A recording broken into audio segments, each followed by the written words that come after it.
Everybody. Hey, Chris, we needed you earlier, girl. Oh my God, you should have seen the three of us, me, Summer, and not Luma, trying to figure out how to share a screen to have a little watch party together. And we were cursing you up and down. We were like, oh, please. Hey, Summer, tell her. It's true, isn't it? We were like, where's Chris? We need her. Yeah, oh, we were atrocious. Absolutely flipping atrocious. It was funny. We were so bad. We just couldn't synchronize it at all. At one point, we were watching different versions of YouTube through Discord at the same time. Someone was hearing her sound and my sound. Laura had to go take a call. It was absolute chaos. Then, as if things couldn't get any worse, I lost my TV remote. Yeah, yeah, that's how serious it got. Proper in serious. Very much so. And I am struggling to stay awake. So I'm going to be on the Monster tonight. We're going with, just in case they want some free advertising, we're going with Monster Punch. I don't know what flavour it is. Let's go fruity. And it's got inositol and B vitamins, L-carnitine and taurine. So, if you like any of those things, I forgot to put it in the fridge. So I've had to emergency chill it because I can't do pop warm. Yes, we were the Three Stooges. We like a bit of HCR, Chris. Hey, Amy, come in. Get comfy. We're early today. I know it's insane. Chris, what else is there to talk about right now?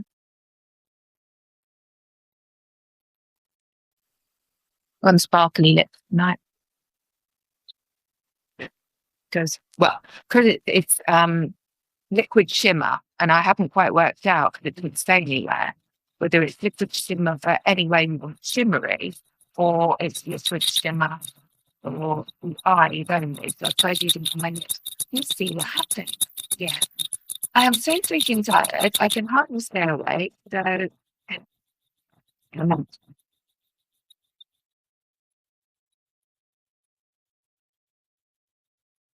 audio. What's wrong with the audio?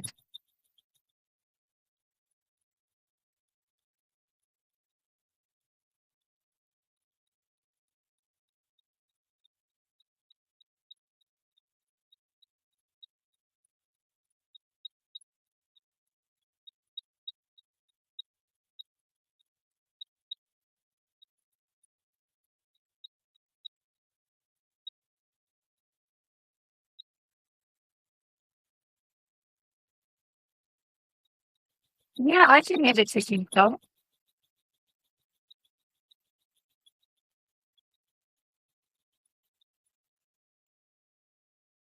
Has it stopped? The ticking clock has stopped for me. Can you hear me speaking?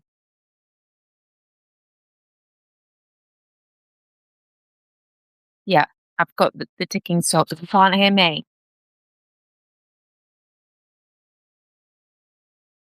Can anyone hear me? Okay.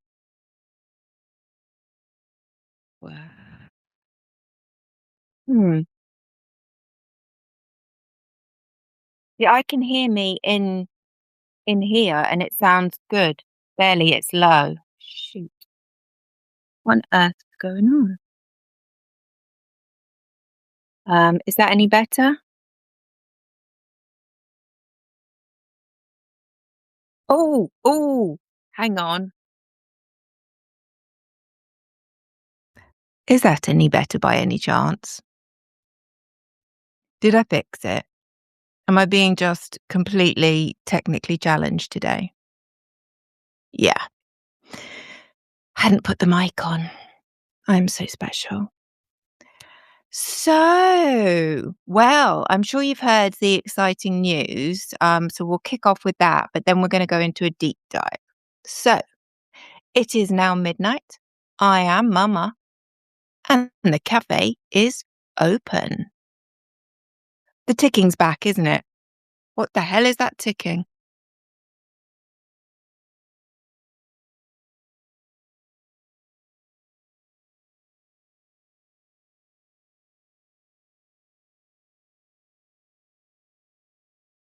The ticking's gone. Did I put those back on the right side? Yeah, okay. The ticking's gone. So where are we? Hey, Luma, not Luma. Um, there we go. Need to be able to see the cafe sign. Yes. Sorry, that's distracted me a little bit, but I will get back in the zone immediately. I've no idea. I just picked my notes up off my thing and it stopped. So it could come back. Who knows? Who knows? We shall wait and see. So before we jump into our deep dive into Christy Nome, our little story time for today, have you heard the news as reported by the Reuters news agency? Have we all heard? I bring it up because, oh my flipping God, and because we had a question in the chat yesterday or the day before about the bombing of the little girls' school in Iran. And was it an Israeli bomb or American? Reuters are reporting that it was American. Not that we care. The little girls don't give a shit. They're still dead and maimed, you know?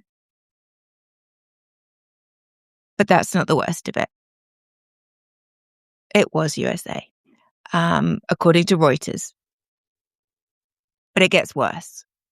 They believe that AI, artificial intelligence, may have played a part in the targeting of this little girl's school. Yeah. Laurie, welcome. Get comfy. We're just discussing how Reuters are now reporting that it was indeed American munitions that demolished a little girl's school in Iran, and that there is some suspicion that it was that. I don't know what that is, but I'll stop putting that down. There is some suspicion that artificial intelligence was involved. I'm just going to leave that there because even if I knew for certain, even if Reuters, who I absolutely trust, were reporting it as confirmed, hey, Tamara, I really don't know what words to use to describe the destruction of so many lives of little girls being somehow down to dodgy artificial intelligence. I can't bear it. It's appalling. But I would like to find out more before going deeper into that. There are no words, but yep, that's what Reuters are reporting.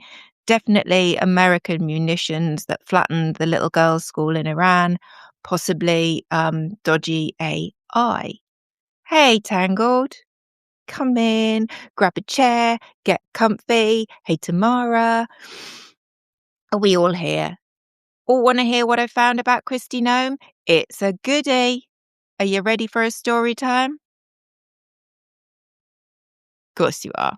Right, I'm going to have to, I don't know how I'm going to do this because I want to put it down so I can read it, but my computer seems to start ticking like a bomb every time I do. So we won't do that.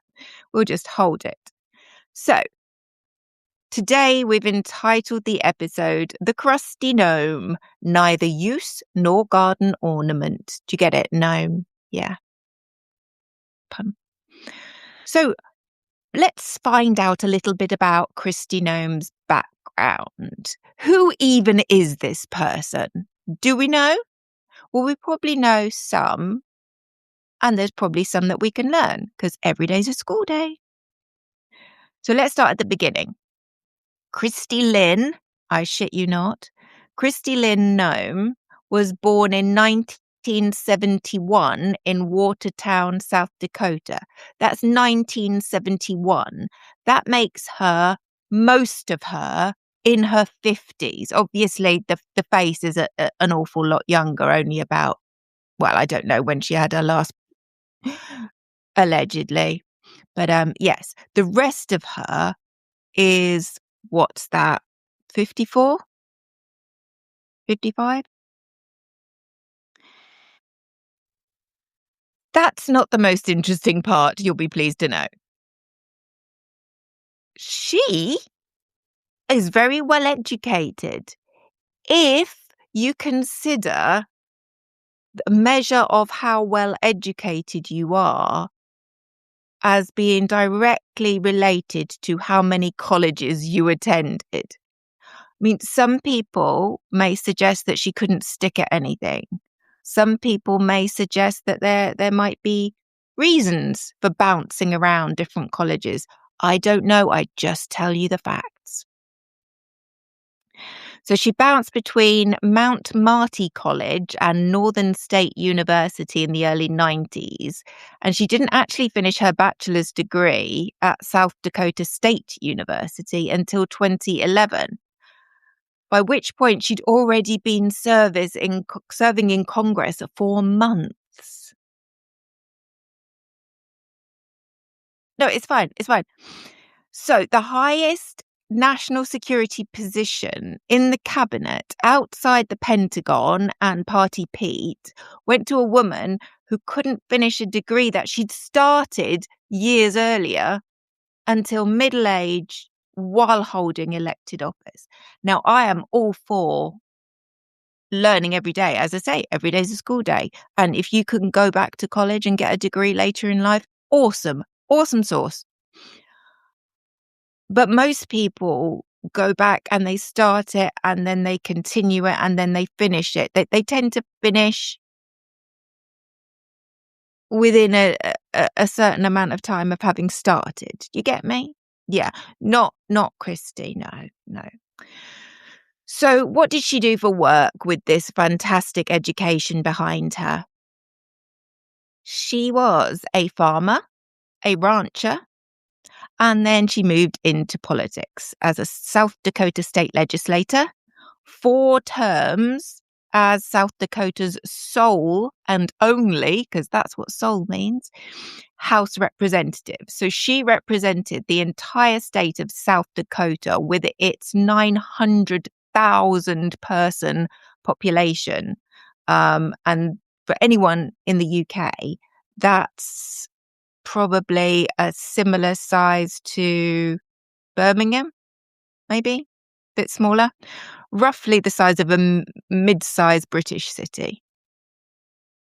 And she spent 2 terms as governor of South Dakota. So she worked her way up through a fairly traditional political route. That's it, though. That's her entire resume. South Dakota's sole member of the US House, South Dakota legislator, and governor. That's it. No intelligence background, no law enforcement, no national security experience of any meaningful scale.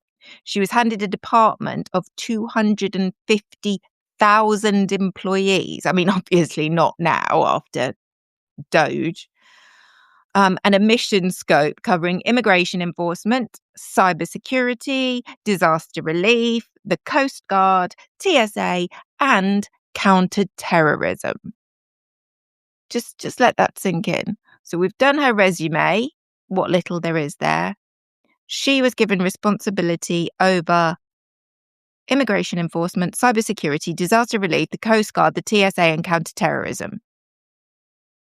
So I wonder she didn't do a better job, really.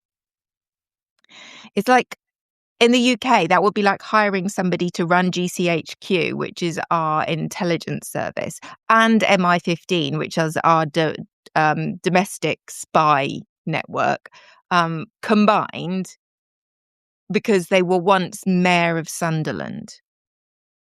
It just, and no offense to the good people of Sunderland, but I don't think any of them would be suggesting that their may go on to that sort of bigger and better things.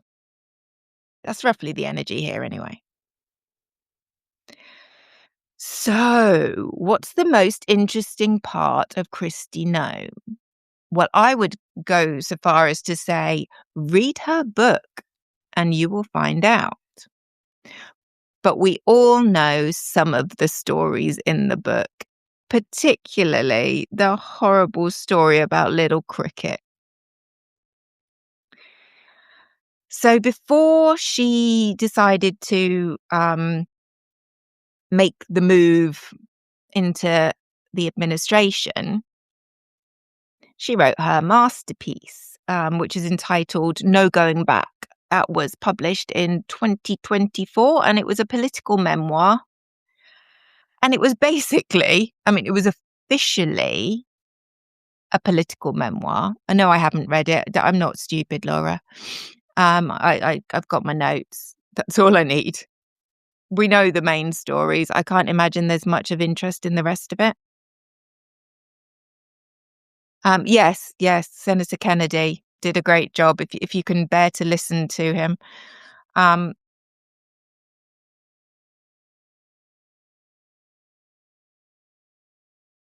ticking's definitely every time I put the notes down.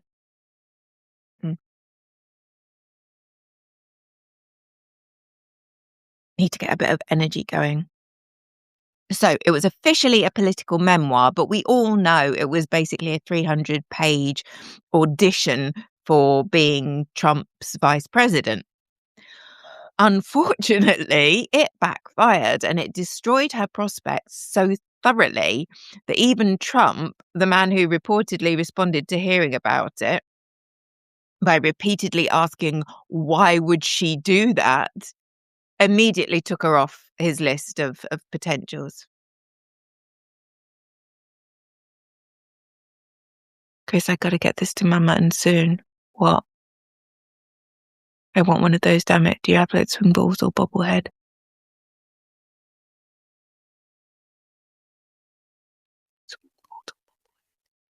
No. Yeah, so where were we? Yes. So Trump, before he binned her entirely from consideration, he was responding, why would she do that? And what is wrong with her?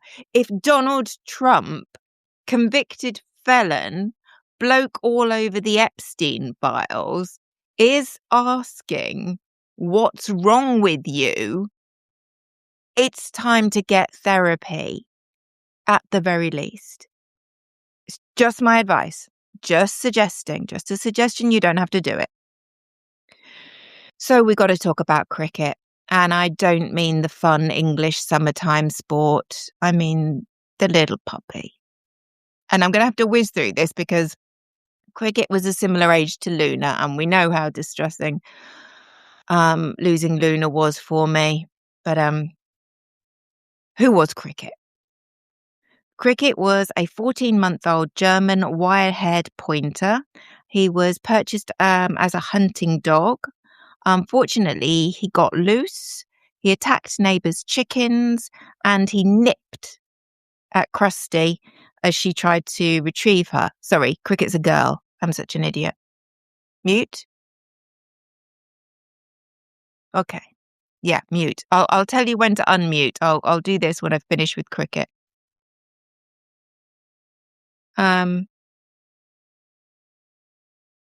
Yeah. So as a consequence of chasing chickens and nipping, yeah, exactly, that's what dogs do, and nipping its master, Christy Gnome took that little puppy to a gravel pit and shot him dead. Her. It's a little girl. I'm sorry. It's just too painful. Her. Chris mentions Tommy on Pod Save America saying this was justice for cricket, and I love that. You may have seen in the House congressional hearing with Christie where she performed so splendidly. Jared Moskowitz was wearing a badge saying justice for cricket. I liked that. He's so clever at just being really subtle with the digs, and I'm here for that. So, Cricket's gone. What was her comment?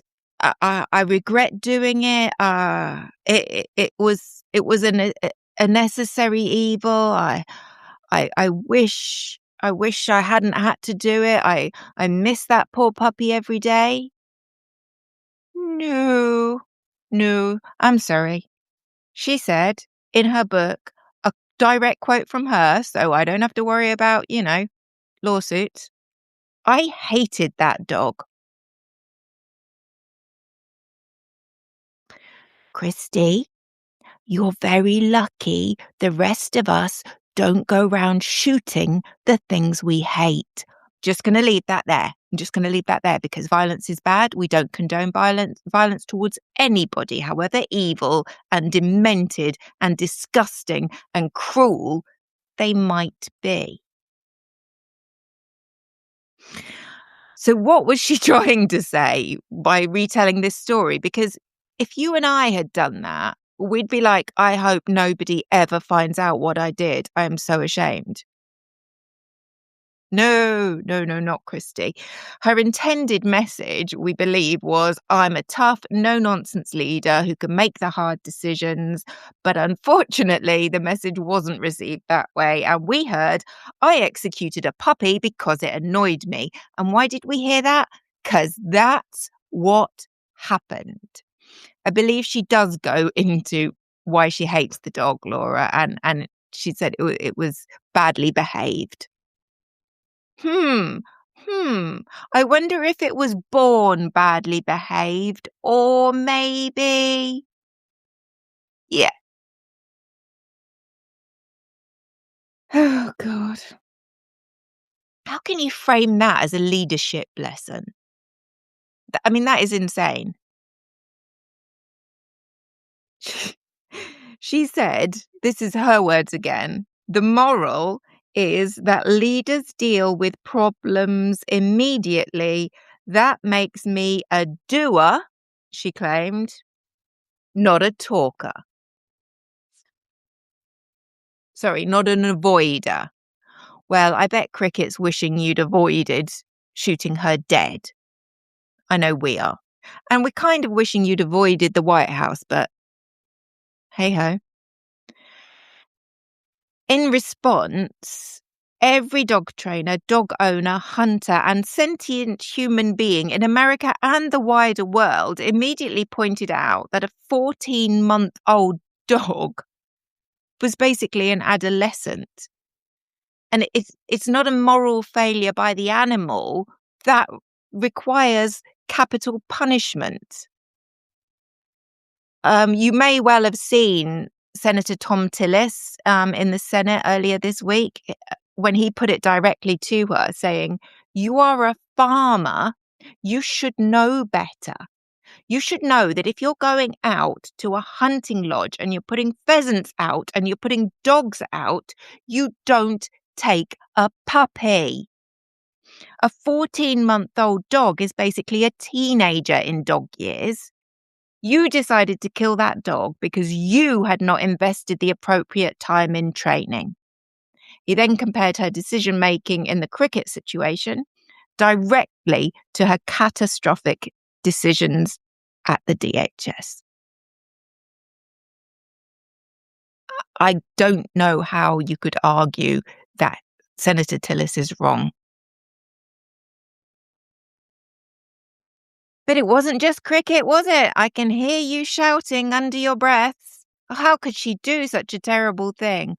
We're not satisfied with slaughtering the dog. She then moved on to the goat. Yeah, not enough animals have died so far under Christie's watch. The goat tells you everything.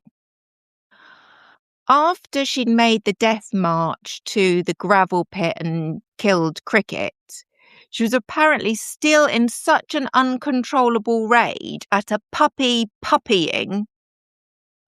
She says, and I quote again, Walking back up to the yard, I spotted our billy goat. Apparently, the goat had been very bad also. Do you want to know what its sin was? It was in her eye line while she was in a killing mood, basically. That's all the goat did. The goat wasn't even goating. So the puppy gets murdered for puppying, but the goat was just minding his own business. But unfortunately, he wasn't being invisible. So the goat got it as well. She claims that this goat would chase her children and it smelled bad. I'm not being funny, but if you're talking about things that chase children and smell bad, could you, I'm going to leave it there. I'm just going to leave it there. I'm just saying there are other things that allegedly chased children and allegedly smell bad that I would probably be concentrating on before a goat. That's what I'm saying. Just going to leave that there. She hadn't done anything about the smell or the children chasing up until this point, obviously. She just decided because she was in a bad mood. But she didn't just shoot it outright, did she? Oh no, because if those of us who know the story can finish it. Not like Christy. Well, she did. She went back and took a second shot because the first shot didn't kill the poor little creature. She went back while it was wounded on the ground and shot it again. But this wasn't an instinctive pew pew. She had to go back to her truck to get more ammunition, to reload, to come back to put it out of its misery.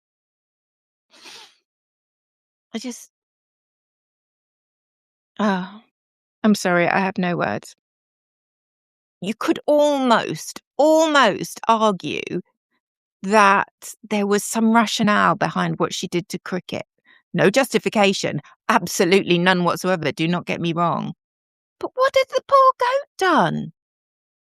Like I said, executed for not being invisible enough. I'm so upset that I have to even recount that bit, but it's important because no, she wounded it, Tamara. She didn't miss. She wounded the poor little thing and then went back and finished the job because she was too inept to kill a goat. But that didn't deter her. She carried on trying until she finally did. I mean, I'm glad that the poor animal was put out of his misery and not left to suffer, but Jesus, did any of that need to happen? And I think we know the answer. This is what she does. She makes impulsive, lethal decisions in a moment of frustration, and then she retrospectively tries to construct a rationale behind it. And keep that in your pocket because we're going to need it later. We're returning to that theme. Who remembers some of Christy Gnome's personal friends? Now, I particularly remember when the story was going around that she visited Kim Jong-un, yes, that dictator of North Korea, Kim Jong-un, and they got on famously, and he was even a little bit intimidated by her. In her book, she claimed she'd met with him during her time at the House Armed Services Committee, and she wrote, and I quote again, "I remember when I met with North Korean dictator Kim Jong-un. I'm sure he underestimated me, having no clue about my experience staring down little tyrants. I'd been a children's pastor after all. Are you shitting me?" I bet there's an awful lot of parents now thinking I left my kids alone with her. Thank God they're still alive.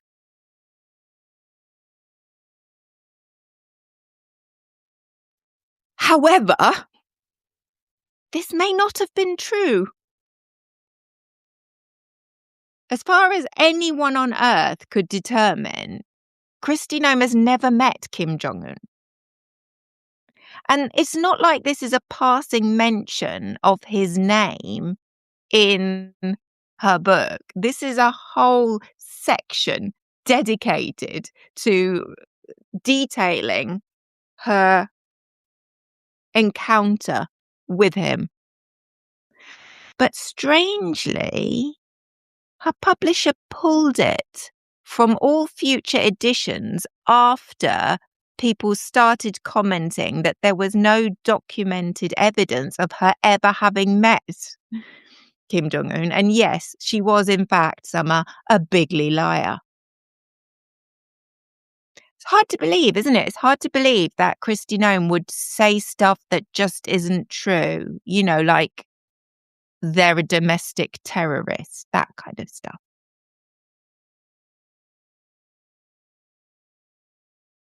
She wouldn't elaborate, but, you know, I don't suppose any of us actually expected her to. She just thought it was sufficient to explain it by saying it that part. And I can remember hearing her say it in whichever committee she was in front of. That part should never have been in the book. Yes, but did you actually meet with Kim Jong-un? Is that actually true? That bit should never have been included in the book. That was a mistake to include it in the book. What it was a mistake to include it because it was a big fat lie, or it was a mistake to include it because some other reason. I don't know. So you decide. I just bring the facts. She also claimed that she cancelled a meeting with the French President Emmanuel Macron because he made pro-Hamas comments. But Macron's office confirmed that Noem had no direct invitation to meet the French president, and there was nothing on his calendar involving the two of them. So it would look on the surface of things like this was another bigly lie. I'm just saying that's what it looks like from my perspective when you say a thing and then the officials who know whether that thing is a thing or not say it wasn't a thing. Hey, Eagle. So, you know, it could be either. It could be true or total bollocks. You decide. Finally, sorry, I didn't mean to shout that. We have our new DHS secretary, and by we, I mean you, but I, as you know, I'm American adjacent, so I feel your pain. Not quite as deeply as you're probably feeling it, but I'm here for you. So when was she inaugurated into her esteemed role as DHS secretary? That was on the 25th of January, 2025, and she, unbelievably, was confirmed in the Senate by a vote of 59 to 34, which means 7 Democrats were partially responsible for this travesty. Yeah, I don't have a list of them, but I will get it and put it in the notes. She was sworn in by Supreme Court Justice and totally all-round fair bloke Clarence Thomas, and Louisiana Governor Jeff Landry held the Bible for her confirmation. Totally normal and completely healthy. And so Ice Barbie, as she became known, was born. And almost immediately, she decided that the aesthetics were going to be key to her role in DHS. So, you know, none of the counterterrorism, cyber crimes, disaster relief, these are not the priority. It's aesthetics. And we all know from some fantastic questioning this week in Congress that she spent a lot of money. And she says that Mr. Trump gave her permission.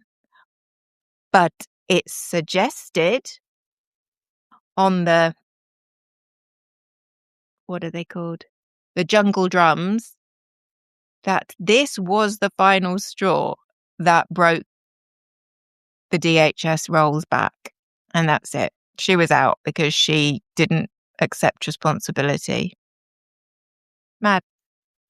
I mean, I can't understand why she would say that Trump gave her authorization if he didn't, because usually their modus operandi is to lie positively for him. So even if he had given her permission, she would say he hadn't. So why would she say he had if he hadn't? I mean, she must have known where that was going.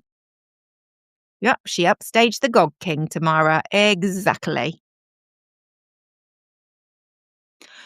So, what aesthetic was our Krusty looking for? I've heard it described as girl boss militarism, and I can't disagree with that. Some people described it as the most expensive cosplay operation in American federal history. It's ridiculous. I mean, Ice Barbie just sums it up. Literally, you could change out her clothes for the situation. She appeared in briefings in tactical gear, if you remember. She visited active operations with constant in-house promotional footage produced along the way.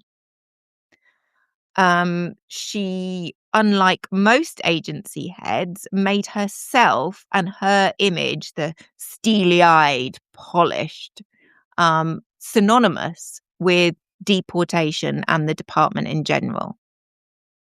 She really is the ultimate pick me. Christy, it's not all about you, love. Sorry to break that to you. And like I said, Amy, when you say it's the only way she could get into modelling, I think it was a 13-month audition for a regular spot like Kayleigh McEnany on Fox. Watch this space. See if I'm not right. Mind you, she's going to be busy in her new made-up role, isn't she? What is she?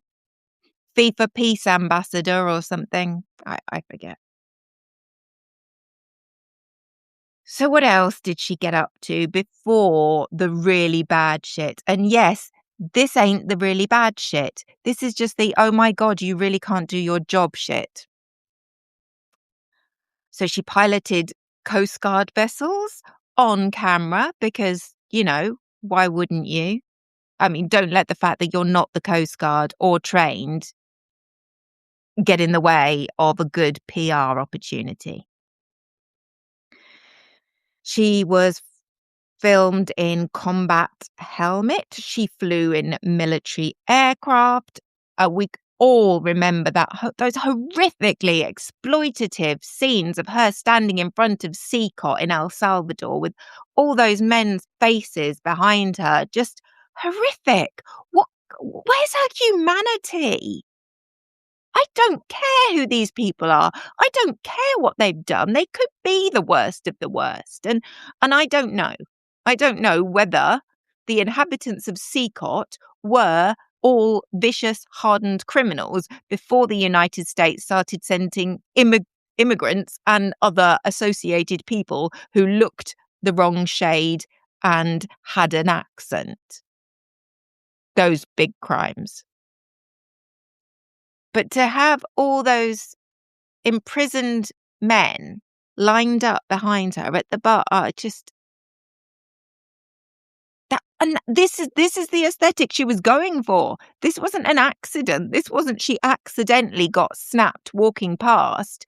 She posed with imprisoned humans. And as I say, we've not got to the really bad stuff yet.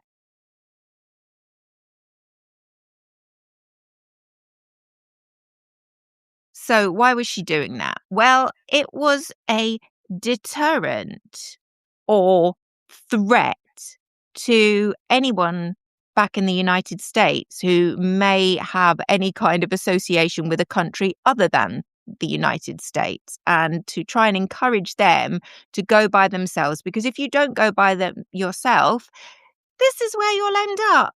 You'll be one of those faces. So yeah, we're going all out stick. There's no Cara on Kristi Noem's watch.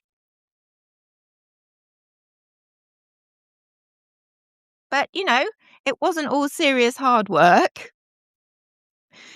Who can forget images of her sitting in a pink Lego Cadillac with Kash Patel. I know. Who'd have thought Kash Patel on another freebie? This time at the Las Vegas Formula One Grand Prix. They're as bad as each other. He has got to go next. And hence Ice Barbie was born. Oh, 1985 by Bowling for Soup explains her, Amy. I will have to find that. So when, in my opinion, does it really go beyond the pale? I mean, granted, yes, it already has. But when I think the good people of the United States really woke up and started saying enough with the horrific executions of Renee Good and Alex Pretty in the streets of Minneapolis. Horrific. Oh dear, Laura, that's not good. Keep taking your paracetamol to keep your fever down with the ibuprofen. It'll just help keep you comfortable. And just try and stay cool but not too cold. So, in January of 2025, when she was put into the job, she hit the ground running. Hey, Judine, come in, get comfy. We're just having a chat about Krusty Gnome. We've done the really bad history stuff. We've done the stuff that's in her book, let's say, to do with poor little innocent animals. So just be glad you missed it. That's all I can say. You know the stories. I'm sure you know the stories. Everybody knows the stories. But what happened in Minnesota, we all know. Everybody knows. The whole world knows. And that's just not a good look. It's not a good look for Krusty. It's not a good look for DHS and ICE. It's not a good look for the Trump administration. And it's not a good look for the United States of America. But thankfully, those of us with more than 2 brain cells can see the difference between the Trump regime and decent, hardworking, honest, loving, caring American citizens who are humans just like me. That's what we see when we look across the pond. We see humans like us who thought they were living in a democracy, having everything taken away from them and their lives threatened. And I am not going to stand for it quietly. I may not be able to do anything about it, but I can certainly keep shouting about it, and I'm gonna until somebody makes me stop. Yeah. Tangled says I'd take Krusty the Clown. Amen. Absolutely. If I had no other choice and I had to choose one or the other to look after my children, I'd leave them with Krusty. No doubt about it. I wouldn't leave an ailing pot plant with Kristi Noem or anyone in this administration. Oh, poor Laura. She's so poorly. So the immigration enforcement kicked off with Operation Metro Surge in Minneapolis, and it was mass migration enforcement operation involving thousands of agents. I mean, they really dwarfed the local police. And yes, Americans, you got Summer on the case too, batting from Canada. We're all with you. Nobody blames you. I don't even believe it was an honest and fair election. So I don't even believe that people voted for him in the way that the results suggest they voted for him. But that's just my personal belief. And I'm not alleging any wrongdoing by anyone. Russia. So what happened? Well, we all remember the horrific scenes that are still heartbreaking. Renee Good.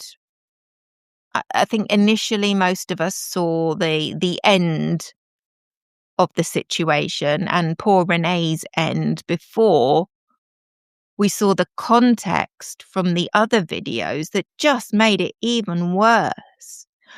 And how that ICE officer thought he was improving his situation by letting his own recording become public. I just have no words. What the rest of us, decent human beings with souls, saw was a lovely, sweet, happy-go-lucky woman saying, no, don't take it personally. I'm not having an issue with you.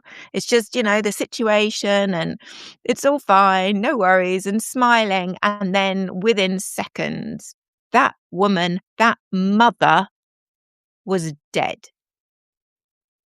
Sorry, was dying. It took her a few minutes to die because they wouldn't let anybody go to her aid. It's just horrific. But it didn't end there, did it, folks? So that was January the 7th. Barely a fortnight had passed when on January the 24th, Alex Pretty, ICU nurse for veterans, literally the man is a hero looking after heroes. Not according to Krusty Gnome, but we'll get to that. We all saw what happened to him. I'm not going to belabor the point because it was just horrific. That man was executed in public, and I still maintain that we should bring a class action against the Trump administration for forcing us to have to watch a human being be executed in the street, a defenseless human being because they'd taken his gun, being executed in the street by a mob of Border Patrol agents because we had to, because we knew that they'd already lied about the Renee Good situation, which we'd seen with our own eyes.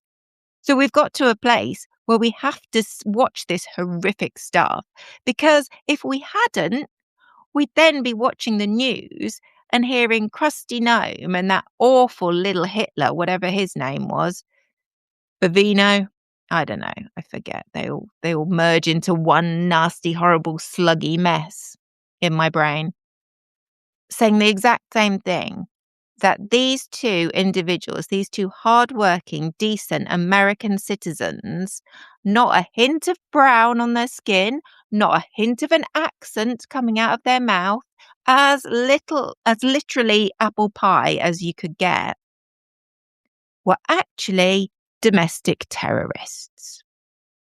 Yeah. It's disgusting. After Renee's murder, Kristi Noem defended it by saying it was an officer's act of self-defense against domestic terrorism. That's not what happened. That's not what happened, Kristi love. We've all got eyes, yeah? We don't need a law degree. We've got eyes. Yeah. She was a lesbian, so probably did, in their thinking, deserve to die. Yeah. And she was a woman. Tamara. So, she's got a couple of strikes against her. But Alex, they can't even say that he was a lesbian or a woman, because obviously he wasn't.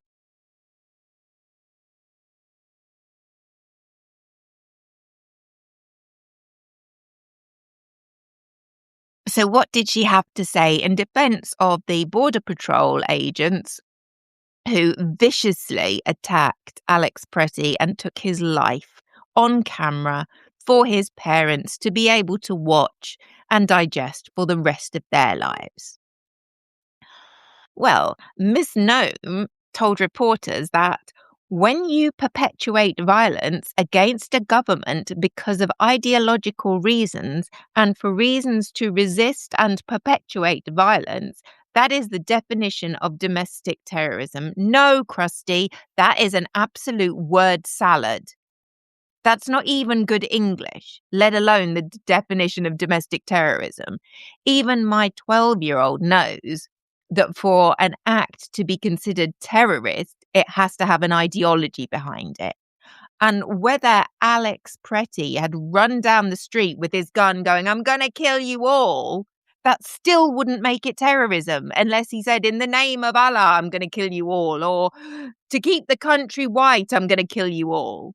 There was no ideology. It's impossible to make the assumptions that she made at the point in the whole situation when she made them. It's almost like she's not very good at her job.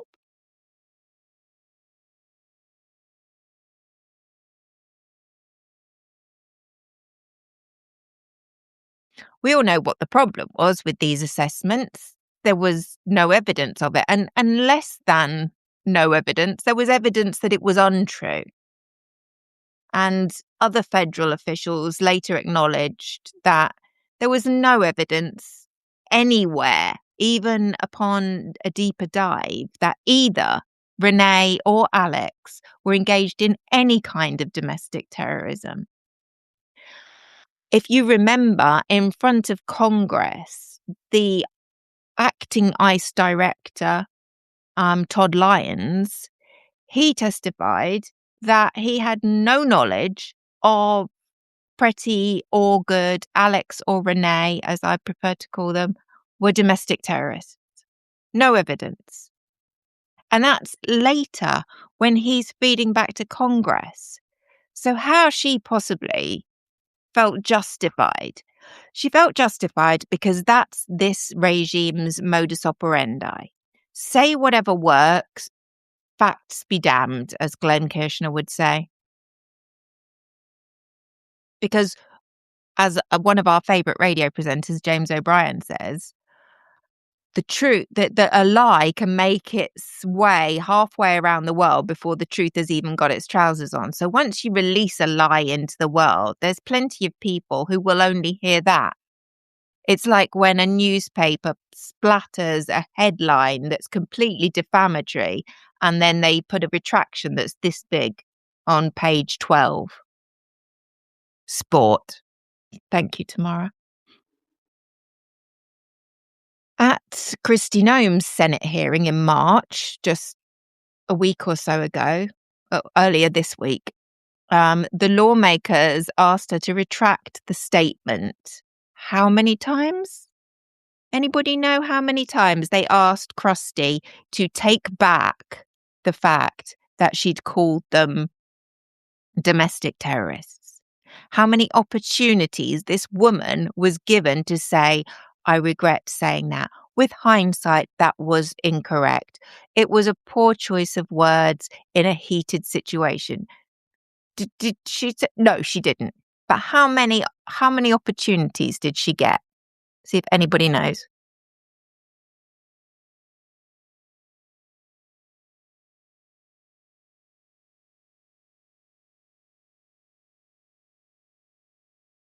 At least 15. 1-5. At least 15 opportunities to retract the statement. She refused every single one. And she just trotted out the same platitudes: absolute tragedy, condolences, ongoing investigation. But not once did she retract it. Yes. Oh, no. No, no. No cognac. I mean, unless it's like it's warm in a bottle to lay on your chest, which even that I think is a risk. No, no. And what have you got it in the house for? Stop it. No, Laura is not having any of your alcohol. Whoops, sorry, just smashing things up. But my sciatica is really playing up, so I've got to try and rejig my position.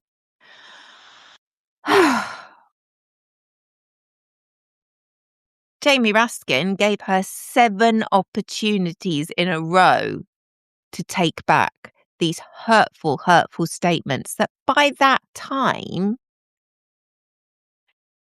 she knew had an awful impact on Alex Pretty's family, because they'd reported as much.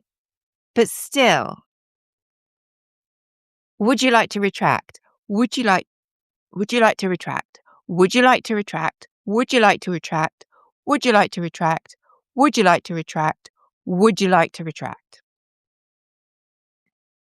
And she still couldn't say, well, yes, probably in hindsight. Oh, Senator Tom Tillis, who we all admired. Laura's so naughty. She's trolling me.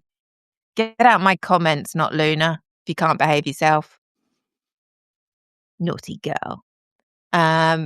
Yes, we had a little watch party over on the Discord. If anybody's not joined our Discord yet, you're very, very welcome. We have a lot of fun over there. We share lots of old lady stuff, but everyone is welcome. And just pop a note in the messages and one of us will send you the Discord server link, or DM one of us and we'll send you the link. Good fun over there. Except for when Tracy, Summer and Laura are trying to screen share and failing very, very, very badly. We have Chris, though, to look after us. So usually we're better behaved when we listen to the teacher. Yeah. She does get a pass. She gets a pass for being cheeky, Tamara. Yeah. So where was I? Yes, we were watching Senator Tom Tillis and he was just fabulous and he summed it up perfectly. The fact that you can't admit to a mistake, which looks like under investigation is going to prove that Miss Good and Mr. Pretty probably should not have been shot in the face and in the back.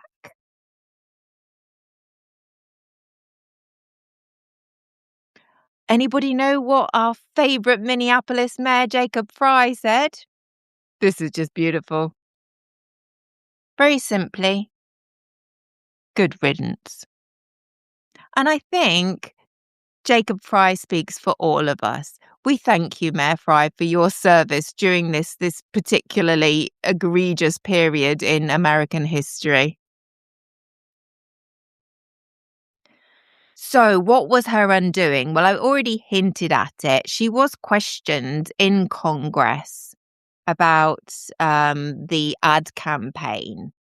Anybody want to put in the comments? Because I know you know how much was spent on this ad campaign. If you know, while I have another quick swig.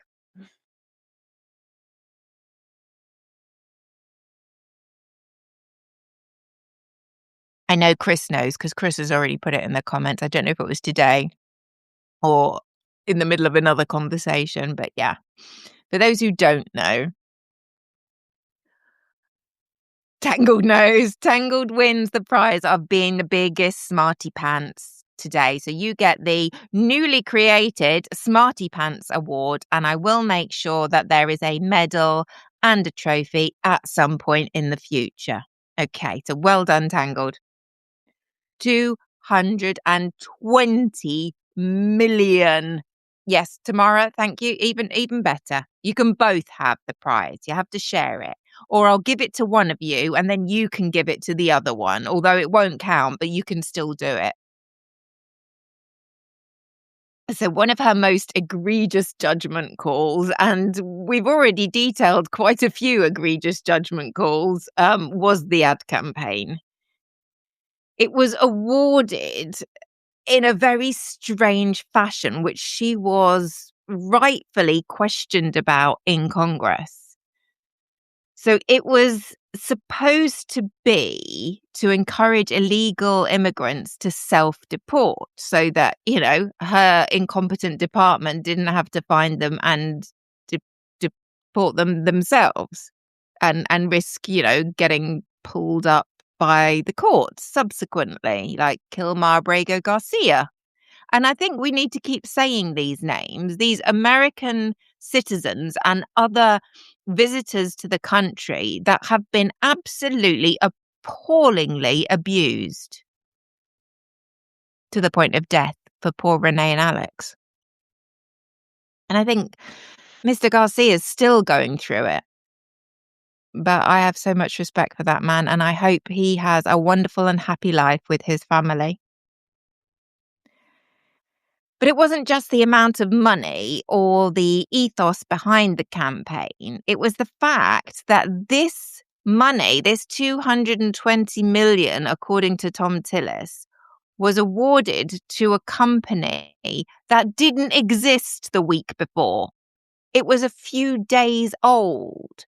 And this isn't going to shock you at all, but the company had personal and business ties to Nome. If that wasn't bad enough, it really was something out of central casting. It showed her, I remember seeing her on horseback by Mount Rushmore, and we all know who wants his face on Mount Rushmore. Can you imagine? I would come all the way to the US to graffiti that thing. Incorporated 8 days prior. Thank you, Luma. So literally, within days, a company sprang up and was fortunate enough to win the contract. Interestingly, though, there wasn't an awful lot of competition because it didn't go to competitive tender, this particular 220 million. The money from DHS was funneled directly into the pocket of Nome's friends and allies at the Strategy Group, which is a company with loads of ties to Nome, including having once employed, and enter stage right, Corey Lewandowski. Yeah, we'll come back to Corey. And the CEO, this was also mentioned in Congress, so you may well already know, who was married to, whoopsie daisy, sorry, smashing up the place. The CEO of Strategy Group was married to Nome's chief of staff, Tricia McLaughlin. And we've seen Tricia McLaughlin. She's one of those out of the Mar-a-Lago school of plastic surgery. I think she stepped down, didn't she, recently? Yes, that was so funny when her husband was behind her. Yeah, poor guy. But, you picked her.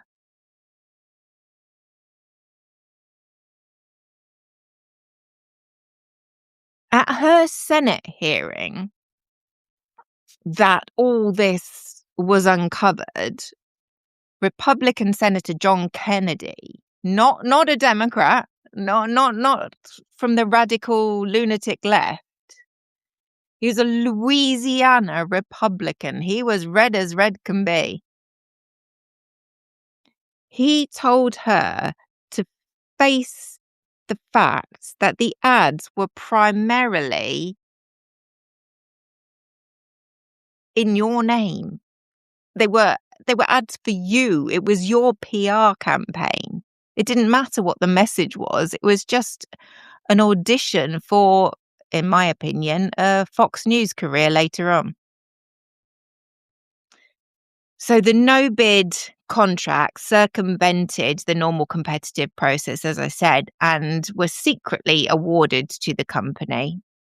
And when it all went nuclear and Nome was questioned several times, again, it was very difficult to get an answer out of her. But she did finally give a straight answer to the question and confirmed that Mr. Trump, the Orange Oompa Loompa, had in fact approved the campaign and the spend, which didn't go down very well. And the White House formally denied this within hours. And I think the writing was on the wall at that point. You can't have the head of DHS saying one thing and then the White House denying it and think you're going to retain your job. Their comment was, POTUS did not sign off on a $220 million ad campaign. Absolutely not, as per a White House official to NBC News. Trump told Reuters news agency he never knew anything about it. Kennedy told reporters the president was mad as a murder hornet. And they get quite mad. They're proper angry, those little buzzy things. And that was it. She was cooked. She was out. It was only a matter of time and style of dispatch. So, what other interesting adventures did Miss Gnome have along the way? Well, one of my favourites has to be Blanket Gate. As many of you will already know, Christy and Corey were jetting about in the very, very, very expensive plane when they had to change planes, and the Coast Guard was the one who was driving her around in this plane. It was the Coast Guard plane. Apparently, Corey decided to pull the pilot of the plane up because he hadn't brought her blanket from one plane to the other plane. And this didn't happen like in the office afterwards. This didn't happen, in a meeting. This happened during the ascent. Apparently, Lewandowski walked in to the cockpit as the aircraft was still ascending, which is widely considered unsafe. And anything below 10,000 feet is a distraction. The takeoff and landing are the bits where the pilots earn their money. It's just ridiculous. He asked where the blanket was. Literally, that was the time you thought it was important to interrupt the pilot to ask about a blanket. Apparently, yes. The pilot said he didn't know, and we all know what happened next. He fired him on the spot, in the plane, as they were ascending. I mean, even if there were a dozen other people who could have flown that plane, who fires somebody during takeoff? You cannot make this shit up, I swear. Sorry, I'll speed up a little bit. Of course, they had to reinstate him because it was just fucking nuts. You cannot fire somebody for leaving a blanket behind, especially when there's nobody else to fly the plane. Jamie Raskin, one of our favourites, again pointed to this and described it at the hearing as an airborne episode of entitlement, arrogance, and contempt that he could hardly believe. I think we were all quite shocked, and it leaves the question, what's happening with Corey? If Christy's out, is Corey going to go with her? I don't know. If anybody knows, put it in the chat, because if we don't, I'm going to have to find out. Insane. Over a blanket left on a different plane. Isn't that your responsibility? I'm not being funny, but even my kids, I would sort of expect them to be able to transfer their own blanket from one plane to the other. And at the very least, it would be my responsibility. Certainly not. I wouldn't be steaming down the plane to the cockpit demanding the pilot turn around and go back and get the blanket. It's insane. You cannot make this shit up. In what reality does a federal employee get fired by an unofficial advisor with no actual authority to fire anybody in the cockpit mid-ascent over a blanket? It's insanity. So, now we've mentioned him, we should probably go into a little bit more detail. We'll finish in about 10 minutes, so I think Corey is a great place to start winding down, because it's the worst kept secret in Washington. It really is absolutely ridiculous. And the fact that Kristi Noem's husband was sitting directly behind her, you could see his face on the telly box when she was being questioned. I don't understand what's going on in that man's head.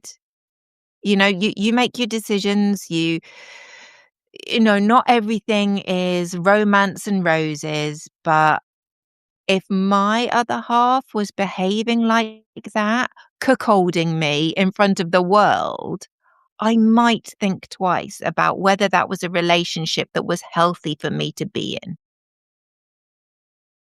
Yeah, no, she was questioned about her sexual relations, in one, and in the other, her husband was sitting behind her.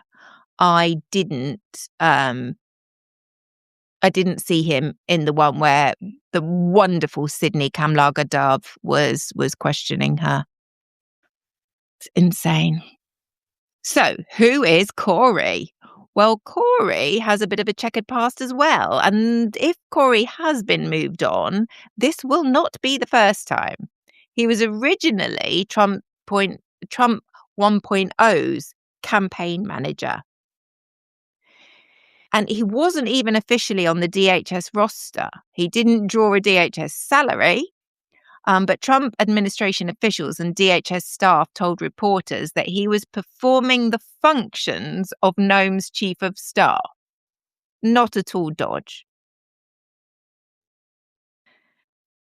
They didn't actually fill the position of chief of staff. They just let Corey cosplay as chief of staff, which, I mean, it's par for the course right now, isn't it? We wouldn't expect anything less from this administration and this particular Department of Homeland Security. So he would accompany Noam on her trips to confer with foreign leaders in Israel. I'm not saying anything. Chile, Argentina, Costa Rica, Colombia, El Salvador, and Mexico. Often he was the only one with her at the meetings. He approved billions of dollars in FEMA grants and demanded staff take polygraph tests after a press leak. This guy, who's not even paid or employed by the department, who the does he think he is?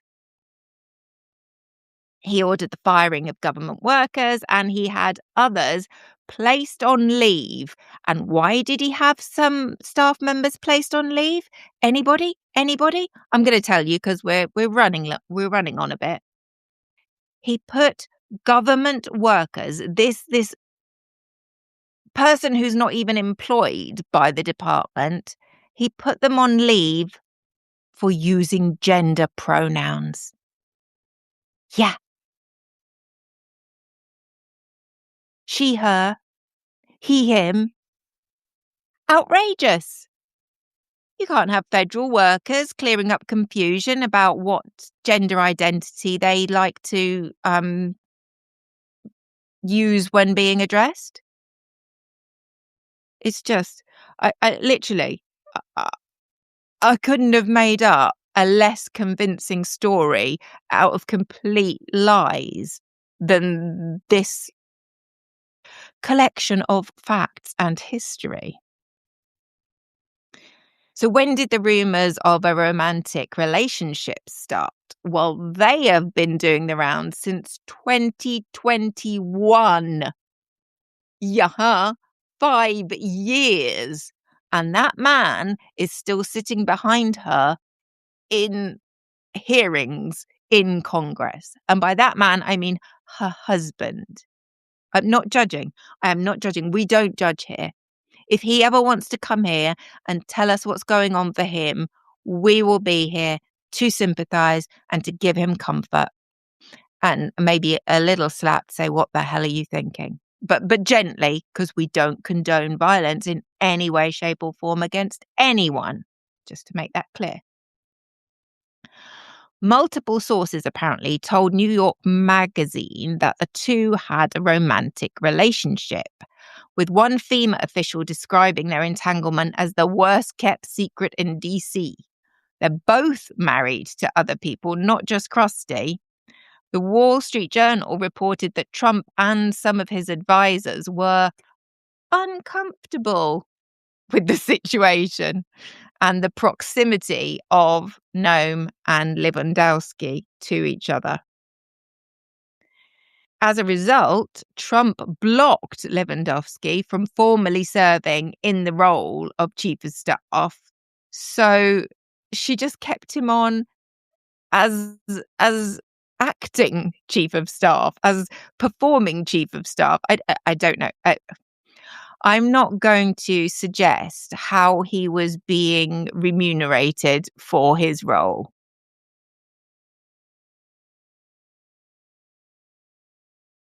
So, as I say, the wonderful Democrat Republican Sydney Kamlaga Dove was asking her questions about this at the House Judiciary hearing earlier this week.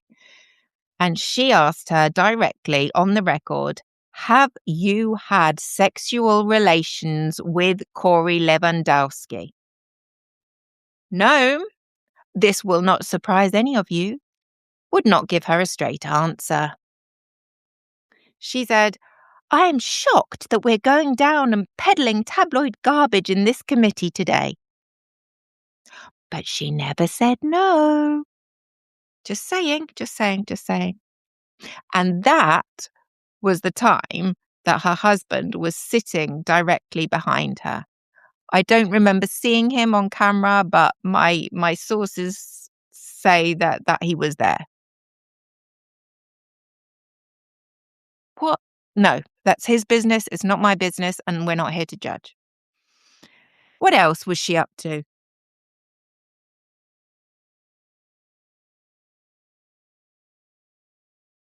Well, this little grifter apparently has been living rent-free in the Coast Guard Commandant's house. Did you know that?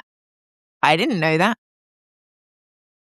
She was criticised for living there at Joint Base Anacostia Bolling, and our wonderful Jamie Raskin accused her of living rent-free in the official waterfront residence reserved for the Commandant of the US Coast Guard. DHS officials claim she was paying fair market rent, but provided absolutely no receipts. Well, there's a flippin' shocker. So, we have to conclude that she may well have been paying fair market rent, but there's no evidence that she was. Just saying. They're the facts. It gets worse.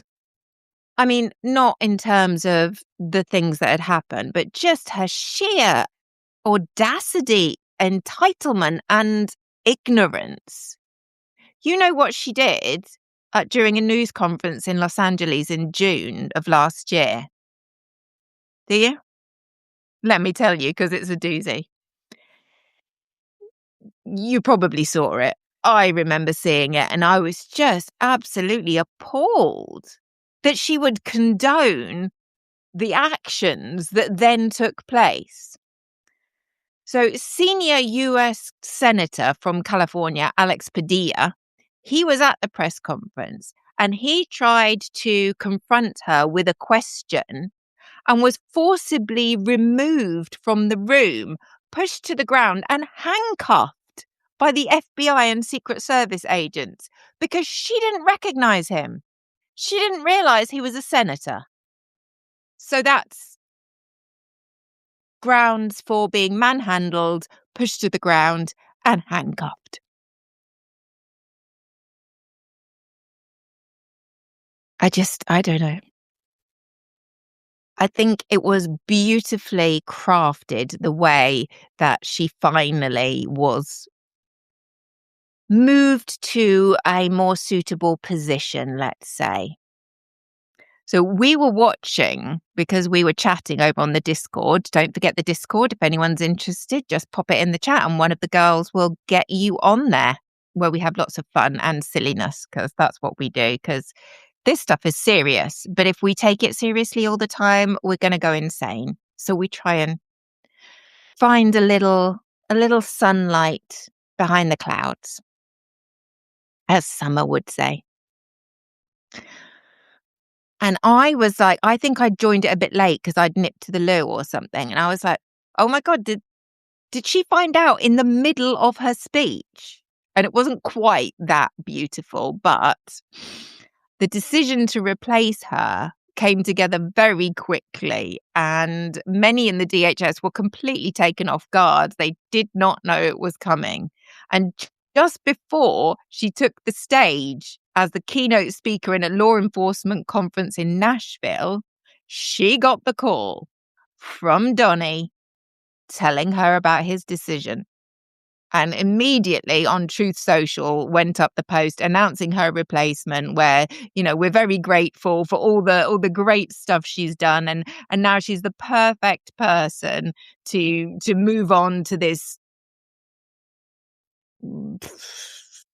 McDonald's peace envoy or whatever it is. Not criticizing McDonald's. I love McDonald's. So if they ever want to sponsor me, along with Monster, we'd be cooking with gas. So who's gonna do the job? You may think you know, but you don't, because he's got to be confirmed. And this guy has got such a bizarre history. I've seen him popping up on Fox and all the other news stations, and he's a character. He's unafraid to get things wrong. That's all I'm going to say. My impression of Mr. Mark Wayne, one word, Mark Wayne, because his mum didn't love him enough to just choose one or the other. Mr. Mark Wayne Mullen of Oklahoma, senator. He is going to replace her. Yeah. And what's his qualifications? Yeah, what makes him ideal for running this 250,000 person national security department? He was a former mixed martial arts practicer, fighter, whatever you call it. I mean, I don't call it anything because it's just not in my ballpark. MMA is not one of my interests. I know it will shock you, but it's really not. He's very, very, very loyal to Trump. And I've heard that apparently, no, Mark Wayne. It's one word, Mark Wayne. Have you not heard of anyone called Mark Wayne? I'm sorry, but every time I hear Mark Wayne Mullen, I think John Wayne Gacy. And that's not good. He's nothing like the clown killer. There's no evidence that he's ever killed anyone or even dressed up like a clown. But every time I hear Mark Wayne Mullen, I hear John Wayne Gacy. It's just unfortunate. I'm sure he's a lovely man.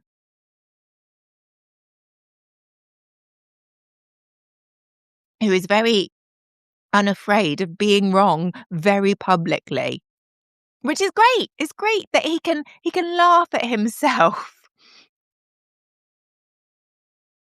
Where were we? Yeah, no, I don't know, Laura. He may have killed people and he may be dressed up like a clown in private, in his own personal space. I just don't know.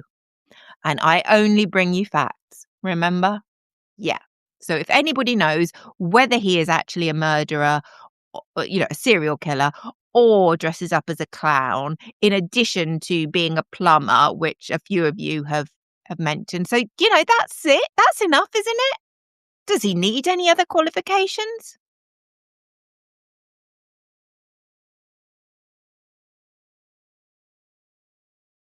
And Amy's cousins from Oklahoma also call him John Wayne Gacy. So it's not just me and my weird obsession with serial killers. And it's not just serial killers. I'm obsessed with all crime. So just want to put that out there because that makes me look so much better. We're nearly done. But this has been so much fun to research.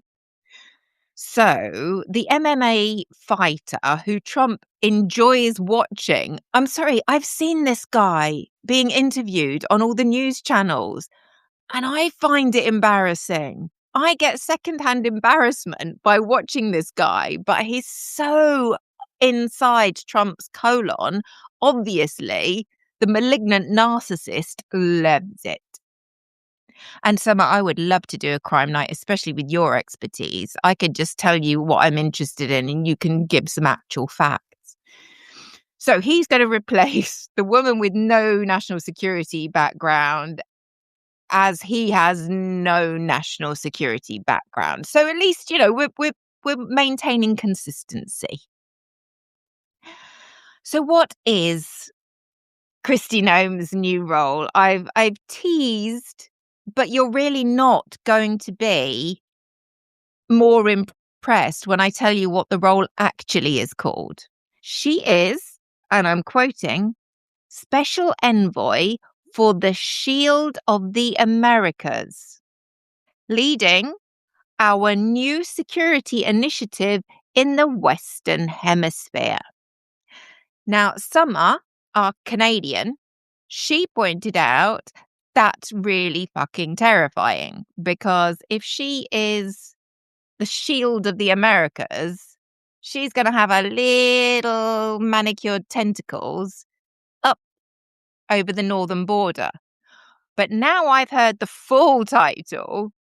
She's leading the new security initiative in the Western Hemisphere. I'm starting to panic myself. Jesus Christ, what this woman needed was more power. Please, God, let this just be a symbolic role and she actually has no power whatsoever. Although I'm not sure actually having power is a prerequisite for wielding power in the Trump administration. I think you just do what you like and laws be damned. So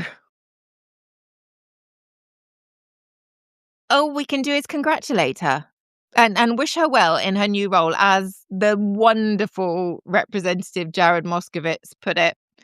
Let me congratulate the former Homeland Security Secretary on her appointment to be the Shield of Americas, which I'm pretty sure the president came up with when he watched last night's Avengers movie.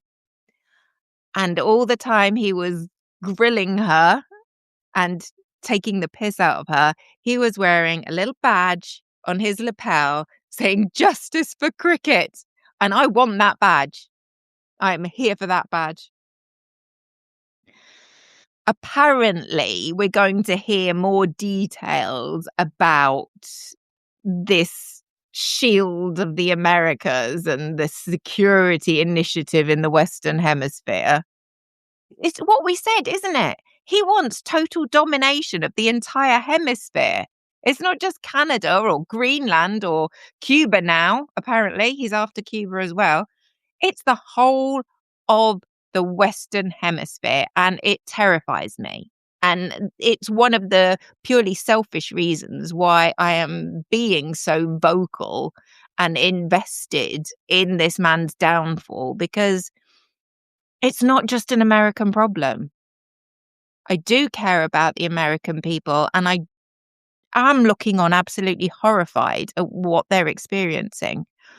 But if we do nothing, we will be next. We all know the poem. Anywho, so apparently we will hear more about what this thing is, but they've not released any formal details from the White House about the scope of her role or the reporting structure. And it wasn't even a thing before the day she was fired. It was literally announced in the same announcement, in the same truth. And when I use the word truth, I don't mean because it's a true thing, like we understand the word truth. It was a post on Truth Social, which apparently they call Truths, which I love the irony. I think that's beautiful. It's a title with a Marvel name attached to a woman who got too famous, spent too much taxpayer money on her own face, got 2 Americans killed and called them terrorists, and blew up her boss in a congressional hearing. Allegedly. Just leave that there. White House spokesperson summarized it beautifully. Kristi's drama sadly overshadowed and distracted from the administration's extremely popular immigration agenda. I shit you not. that actually came out of someone's mouth, in all seriousness, with a straight face. Yeah. The crusty gnome, special envoy for the Shield of the Americas, whatever the hell that is. And so that brings us to the end of Christy Gnome, hopefully. Certainly the end of our story today. And I found it fascinating. And I think there are a few more people we need to have a little look at. Obviously, I will go and see what I can find out about Corey's new employment situation. And what did I say? Oh, what Trump's doing affecting the entire world. Yeah, it is. It is affecting the entire world. Affecting the entire world. Sorry, it was the White House. Extremely popular immigration agenda. That's what they actually said. Extremely popular immigration agenda. They said that in the last 24 hours. Because, they were talking about her leaving her role. So it had to be since she's left her role. Well, since she's been officially removed from her role, which is in the last 24 hours, which is absolutely fucking bonkers, because even the people who hate brown people and people with slight accents hate this immigration agenda. Hey, hey, hey. So we will move on.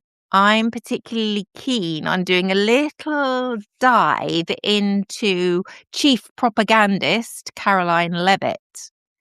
I think Bondi can wait because I don't think she's long for this role. Although, in her favour, she does remain loyal. So maybe that will see her through. But I don't know.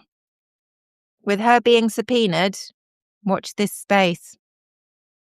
We are living in an alternate universe, or the Truman Show, one or the other. Somebody is definitely trolling us. And I pray that we can make it through this to the other side. And I am here. We are all here, holding hands across the world to help each other through it. And with that, I would like to bring today's deep dive to a close in the usual way. If you would like to stick around and you have a spiritual connection, a higher power of your understanding, you are very welcome.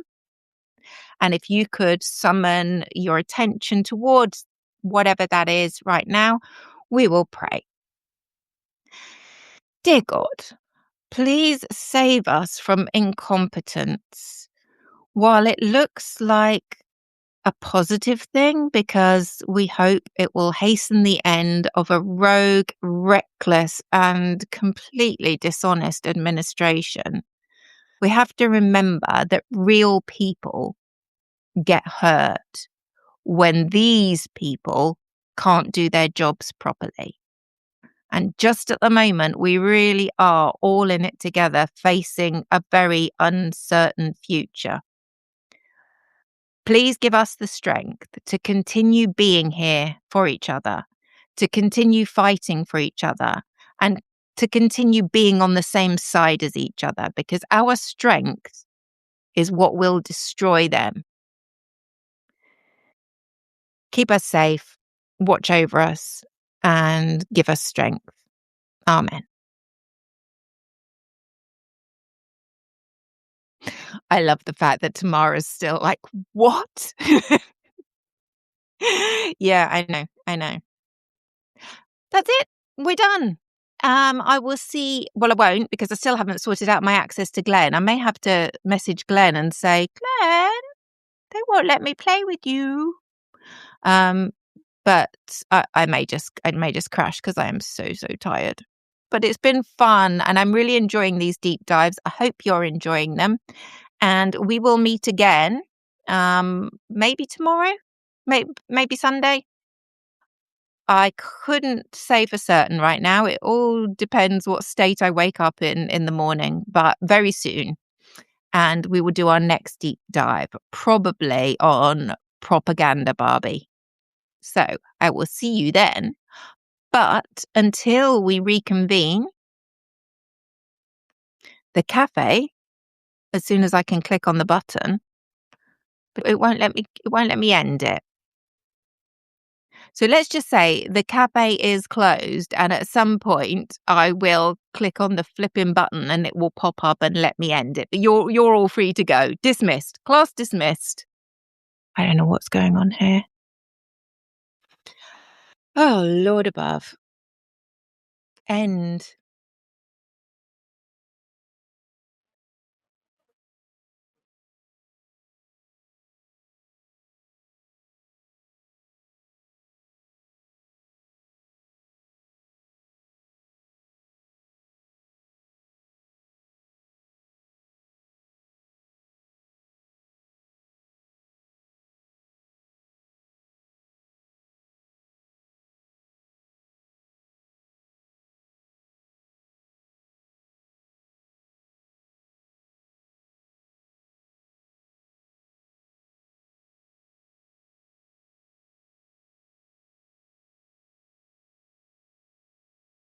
Oh, Substack, you annoy me.